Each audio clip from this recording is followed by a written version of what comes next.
નમસ્કાર મિત્રો, સ્વાગત છે તમારું અમારી ચેનલ પર એક નવા વિડીયોમાં. મિત્રો, સંબંધોમાં ભૂલ જે પુરુષો સમજી શકતા નથી અને બધું ગુમાવે છે. સમાજમાં જ્યારે પણ કોઈ સ્ત્રી પોતાના પતિને છોડીને બીજા પુરુષને પ્રેમ કરવાનું શરૂ કરે છે, ત્યારે સૌપ્રથમ સ્ત્રીને દોષી ઠેરવામાં આવે છે. એવું કહેવામાં આવે છે કે જુઓ, તે સ્ત્રી કેટલી ચરિત્રહીન છે અથવા તે કેટલી બેવફા નીકળી. પરંતુ શું ક્યારેય કોઈ આ પ્રશ્ન પૂછ્યો કે શા માટે જે પત્ની એક સમયે પોતાના પતિને પ્રેમ કરતી હતી, તેના માટે લડતી, તેની સાથે પોતાનું જીવન તે વિતાવવા માંગતી હતી, મિત્રો, તે અચાનક બીજા પુરુષ તરફ કેમ આકર્ષાય છે? શું તે બેવફા જન્મી હતી? ના, ચાણક્યએ સ્પષ્ટ કહ્યું છે કે સ્ત્રી જ જ્યાં સુધી તેનું મન અને આદર બંને સુરક્ષિત હોય ત્યાં સુધી વફાદાર રહે છે, અને જ્યારે આ બંને તૂટી જાય છે ત્યારે સ્ત્રીનો પ્રેમ પણ તે હંમેશા માટે મરી જાય. અને અહીંથી જ આપણે આજે મિત્રો જે વાર્તા સમજવા જઈ રહ્યા છીએ તે શરૂ થાય. એક એવી વાર્તા જ્યાં પતિએ પોતાની અંદર શું જોવું પડશે, આવું કેમ થાય છે? સ્ત્રી માટે સંબંધો ફક્ત શરીર વિશે નથી, તે પ્રેમમાં રહે છે, તે લાગણીઓ સાથે જોડાયેલા હોય અને સુરક્ષિત અનુભવ્યા પછી જ શરણાગતિ સ્વીકારે છે.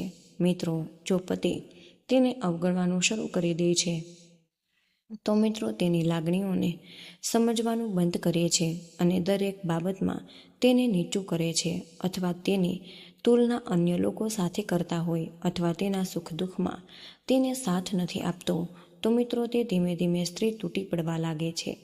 તે તેના પતિથી દૂર થઈ જાય અને પરંતુ તેના મનમાં રહેલું ખાલીપણું ભરવાનો માર્ગ શોધવાનું શરૂ કરી દે છે. અને ત્યારે જ જો કોઈ બીજો પુરુષ તેની વાત સાંભળે છે, તેની પ્રશંસા કરે, તેનો આદર કરે અને તેને એવો અનુભવ કરાવે છે કે તેની પણ મહત્વ વધારે છે, તો સ્ત્રીનું મન પોતાને વિચલિત થવાથી બચાવવા માટે તેની તરફ ઝૂકતું હોય. મિત્રો, આ વિડીયો શું છે?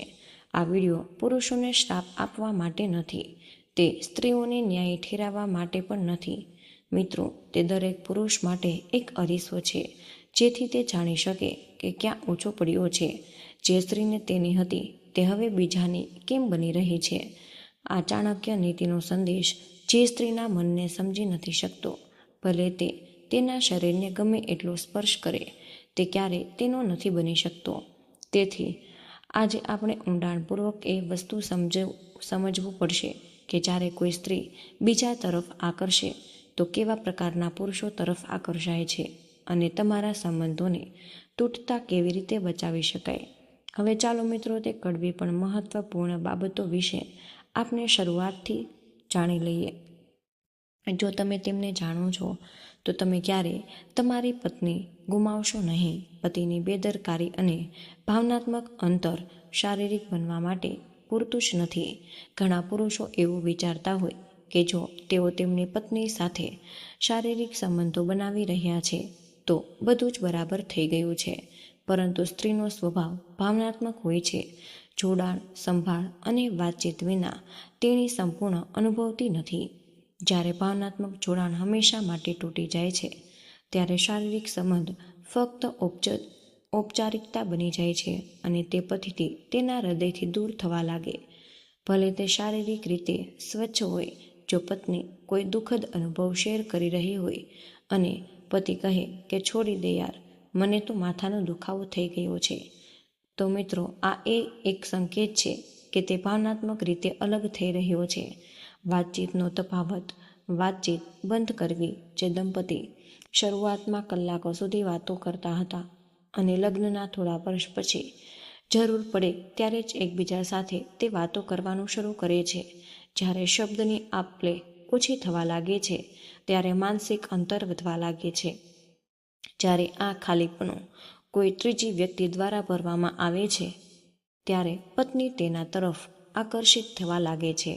ઉદાહરણ તરીકે, જો કોઈ ઓફિસ સાથીદાર તમારી પત્ની સાથે રોજિંદા બાબતો વિશે વાત કરતો હોય, તેની પસંદ નાપસંદ વિશે પૂછે અને તમે આ બધું જ નથી કરી શકતા, મિત્રો, તેની સરખામણી આપમેળે થવા લાગે છે. વધુ પડતો શંકા પ્રેમને જેલમાં ફેરવી નાખવું. કેટલાક પુરુષો એટલા બધા પોઝેસિવ બની જાય છે કે તેઓ દરેક વસ્તુ પર હંમેશા શંકા કરવા લાગે છે. તમે કોની સાથે વાત કરી રહ્યા હતા? તમે ક્યાં જઈ રહ્યા છો? તમે ફોન કેમ નથી ઉપાડ્યો? આ બધી બાબતો પ્રેમ નહીં પણ નિયંત્રણ બની જાય છે. જો કોઈ રીતે સ્ત્રીને સતત શંકા અને દેખરેખનો સામનો કરવો પડે છે તો તે ગંગળામણ અનુભવવા લાગે છે. તેણીને એવું લાગવા લાગે કે તેનો પોતાનો પર કોઈ અધિકાર જ બાકી નથી રહી શક્યો. જો કોઈ વ્યક્તિ આવે જે તેને આત્મવિશ્વાસ, સ્વતંત્રતા આપે છે તો તે તેની તરફ ખેંચાવા લાગે છે. ચાણક્ય કહે છે કે અતિરેક હંમેશા વિનાશમાં સમાપ્ત થાય છે. ભલે તે પ્રેમ હોય, જાતીય આનંદ અવગણવો, સ્ત્રીની જરૂરિયાતોને ન સમજવી. ઘણા પુરુષો માને છે કે ફક્ત તેમની ભૂખ સંતોષવાનો એક રસ્તો છે, પરંતુ સ્ત્રી માટે આ ક્રિયા ખૂબ જ ભાવનાત્મક, માનસિક અને ઉર્જાથી ભરપૂર હોય છે. જો પતિ ઉતાવળમાં હોય, ફોરપ્લેનો અભાવ હોય, તેની ભાવનાત્મક તૈયારીને તે અવગણવામાં આવે છે તો સ્ત્રી અધૂરી રહી જાય છે અને ધીમે ધીમે તેણીને લાગવા લાગે છે કે આ સંબંધ ફક્ત એક તરફી જ છે.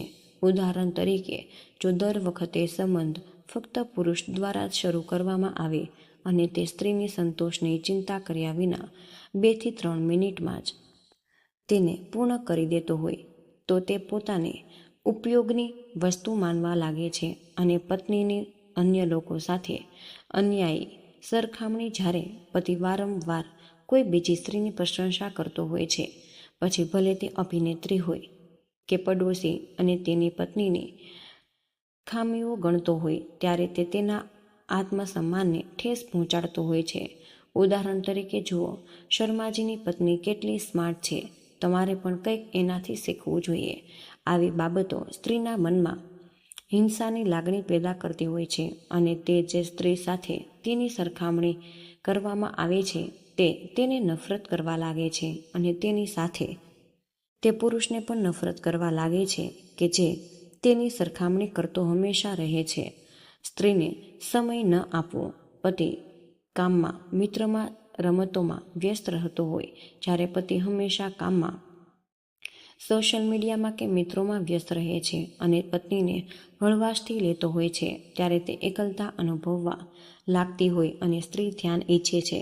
જો કોઈ ત્રીજો વ્યક્તિ તેને તે સમય આપવાનું શરૂ કરી દે છે તો તેનો પતિ નથી આપતો, તો તેનો જોક સ્વાભાવિક છે. ભાવનાત્મક સ્નેહનો અભાવ. જોડાણની લાગણી જરૂરી હોય છે, ફક્ત પૈસાની નહીં. ઘણા પુરુષો વિચારતા હોય કે હું જે કમાઉં છું તે પૂરતું છે, પરંતુ સ્ત્રી ફક્ત પૈસા જ ઈચ્છતી નથી. તે એવું અનુભવવા માંગે છે કે તેની પાસે કોઈ તો છે જે તેને સમજે, તેની પ્રશંસા કરે અને તેની સાથે હૃદયથી જોડાયેલો રહે. ચાણક્ય નીતિ. જ્યાં કોઈ પણ લાગણી નથી ત્યાં સંબંધ માત્ર એક ઢોંગ બની જાય છે. પત્નીને હળવાશથી લેવી, તેના પ્રયત્નોને અવગણવા. જ્યારે પત્ની ઘરની સંભાળ રાખતી હોય છે, બાળકોની સંભાળ રાખે છે અને તમારી જરૂરિયાતોને પૂરી કરતી હોય અને છતાં પણ તમે તેને અવગણો છો અને એમ કહીને અવગણો કે તે તેનું કામ છે, તો તેને લાગે છે કે તે મહત્વપૂર્ણ નથી. પરંતુ આ શૂન્યાવકાશમાં જો કોઈ તેને 2 શબ્દ પણ કહી જાય, જેમ કે આભાર, તમે આટલી મહેનત કરો છો, તો તે હૃદયથી જોડાયેલી થઈ જાય છે. અને આવા પુરુષની પત્ની બીજા પુરુષો સાથે કેમ સંબંધ બાંધતી હોય છે. ભાગ 1.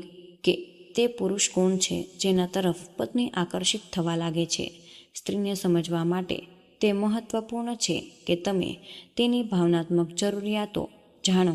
જે પુરુષ તેની વાત સાંભળતો હોય છે, તેને સમજે છે, તેનો આદર કરતો હોય છે અને તેની લાગણીઓને માન્ય કરે છે, તે ધીમે ધીમે તેના હૃદયની ખૂબ જ નજીક આવે. ભાવનાત્મક શ્રોતા. સ્ત્રી એવા પુરુષ પર હંમેશા વિશ્વાસ કરવાનું શરૂ કરે છે કે જેની સાથે તે પોતાના વિચારો શેર કરી શકે છે, જે તેને અટકાવતો નથી અને તેનો ન્યાય કરતો નથી. જો પતિ વ્યસ્ત, મૌન કે કઠોર હોય તો પત્ની ધીમે ધીમે એવી વ્યક્તિ તરફ ઝૂકવા લાગે છે કે જે ફક્ત તેની વાત સાંભળે છે. અને ચાણક્ય નીતિ. એક પુરુષ જે મનને બાંધે છે તે શરીરને આપમેળે જીતી લેતો હોય. ભાગ 2. એક પુરુષ જે સ્ત્રીના કપડાં નિમિત્ત મહેનત, વાળ, રસોઈ, નાની નાની બાબતોની પ્રશંસા કરે છે, તે સ્ત્રીના આત્મસન્માનને શોષે છે. જો પતિ આને હળવાશથી લે છે તો પત્ની અંદરથી સુકાઈ જવા લાગે છે. અને 3. એક આત્મવિશ્વાસુ અને સુરક્ષિત પુરુષ. એક પુરુષ જે પોતાના વિશે સુરક્ષિત છે. ભાગ 2. બીજા પુરુષ સાથે સંબંધ કેવી રીતે શરૂ થાય? પહેલું પગલું, ભાવનાત્મક અંતર. પતિ પત્ની વચ્ચે વાતચીત ઓછી થવા લાગે છે. રોજિંદા વસ્તુઓમાં તેને ટોન, ફરિયાદો, જોડાણ કાપવાનું શરૂ કરતા હોય છે. બીજું પગલું, નવું ધ્યાન મેળવવું. કોઈ પણ આવે છે કે જે તેની પ્રશંસા કરતું હોય, પૂછે કે શું તમે ઠીક છો અને ખરી ચિંતા બતાવે છે. સ્ત્રી પહેલાં તે ધ્યાનને મિત્રતા માને, પરંતુ તે ધીમે ધીમે તે ધ્યાન સાંભળવું એક વ્યસન બની જાય છે. અને ત્રીજું પગલું, રહસ્ય શેર કરવા. હવે તે તેના પર વિશ્વાસ કરવા લાગતી હોય છે. તે તેના પતિને જે કંઈ કહેતી નથી તે આ નવા પુરુષને કહેવાનું શરૂ કરી દે છે. દરેક વાત સાથે ભાવનાત્મક જોડાણ ગાઢ બની જાય છે. ચોથું પગલું, શારીરિક. ક્યારેક આકસ્મિક સ્પર્શ, ક્યારેક ઈરાદાપૂર્વક આલિંગન. શરૂઆતનો ખચકાટ તૂટી જાય છે. અને પાંચમું પગલું, મિત્રો, આત્મીયતા. હવે સ્ત્રીનું મન, શરીર અને લાગણીઓ તે પુરુષ તરફ ગઈ છે.